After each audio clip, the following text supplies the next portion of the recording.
Hello, Emotional Confidence for Women. It is Bree Stedman back again today, and I'm here this morning. I've got my daughter here, Olivia, with the little girlfriend. So if you can hear some running around in the background, the kids are chasing or something. They're doing what kids do, what girls do when they're not thinking about what everyone else is thinking about them, and they just live in the moment.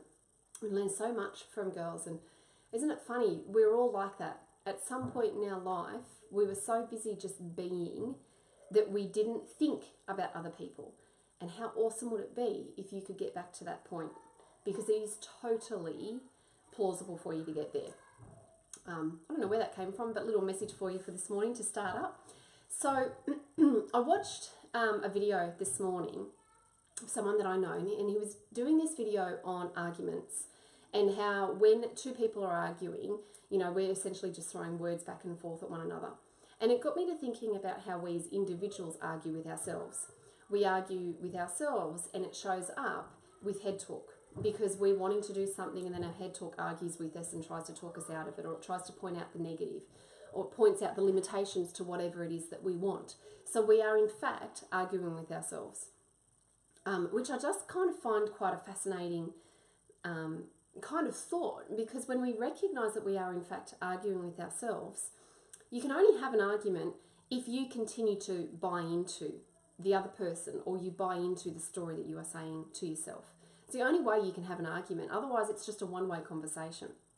So what I'm going to encourage you to do today is just to really start recognizing how often you're actually arguing with yourself, and recognize that the words of your inner head talk are simply words. They are a way of your inner dialogue trying to speak to you, but they don't actually hold any weight until you assign an emotion to them.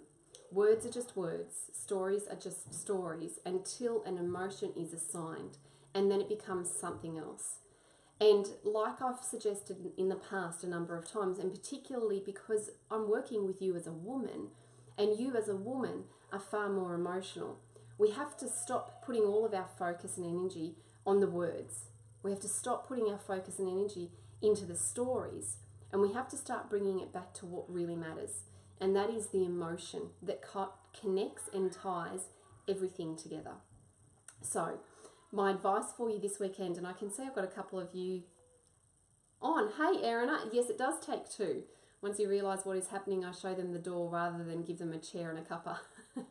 And you want to do this for yourself as well, okay? So when you recognise that you're starting to argue with yourself, show it the door. Now, how do we show it the door? We can't just switch off head talk. We know that. You're all in a space right now. You're in emotional confidence because you want to switch off the head talk. And it's not just a simple matter of pressing a stop button or of walking away because you can't walk away from yourself. Excuse me. You can, however, mute it. And you mute it by recognizing what it's making you feel and then address that emotion. The emotion is the key, girls. And I'm going to continue to harp on about this because it's what makes me as an emotional confidence coach different from every other life and business coach that's out there trying to help you. The story and the talk is not the problem. The problem is going to continue to be the emotional charge. And only when we start to work with the emotional charge can we start to release the head talk.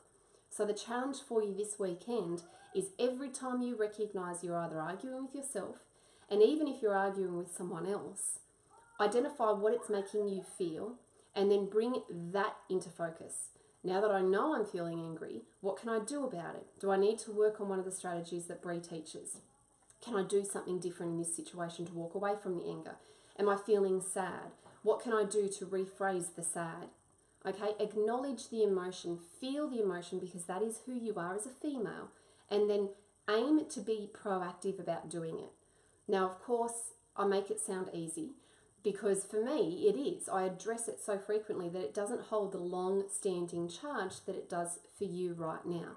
But this is why I've created programs like Only BS, so that you can not just start recognizing what it is that you're actually feeling, but you are armed with a whole heap of strategies to do something proactive about it. So bear that in mind. If you're really ready to step away from the way the head talk pulls you down, knowing that it's the emotional charge that ties it all together, then please know that Own Your BS, the online program, is a program that is going to help you to move away from that space. And it's not just a rah-rah course. It's not a course full of fluff and information, because information, guess what?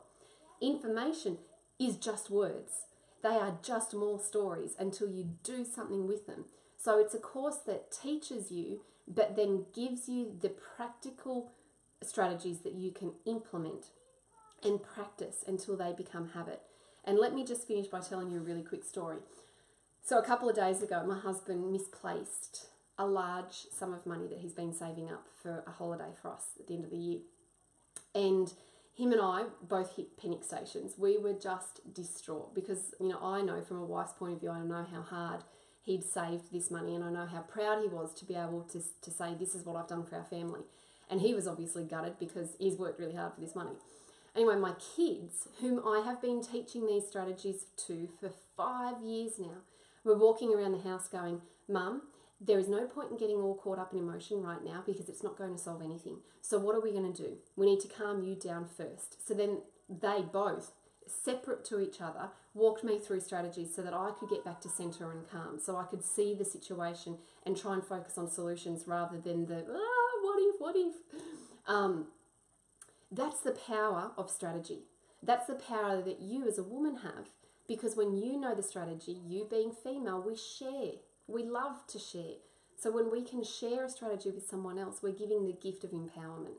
And that is why in Own Your BS, I give you everything that I know so that you can take it out to the world and really help make a positive impact to those around you. So if you're interested in knowing more about Own Your BS, please get in touch. At the moment, you can save 20% on registration by simply entering the Action Taker coupon, which I will include in the link to this Facebook feed. You can pay it off over 3 months. There is no excuse for you to continue to get caught up in your head talk. If it's time, then Own Your BS is a program that is going to help you to shift out of excuses. The question is, are you ready for it? So there's my daughter, and I've got a phone call to make, so I'd best be off. But thank you so much for joining today. Erina, thank you for your comment. I'm not sure if anyone else has commented, but you know me, I will go back and respond to every comment that you have made. And if you have questions, please, if there is something going on in your life right now that you need assistance with in regards to your head talk, an emotion, or a limiting belief, reach out. Let me help you by designing a video that is tailored for you. All you've got to do is put your hand up and say, Bree, I need help, and I'm there for you. So you have a fantastic weekend, and school holidays end this weekend. Yes, I will be back on deck more actively in emotional confidence next week, and I'd love to tailor some videos for you, so please reach out, and I'll talk to you all very, very soon. Mwah. Much love to all of you. See you now.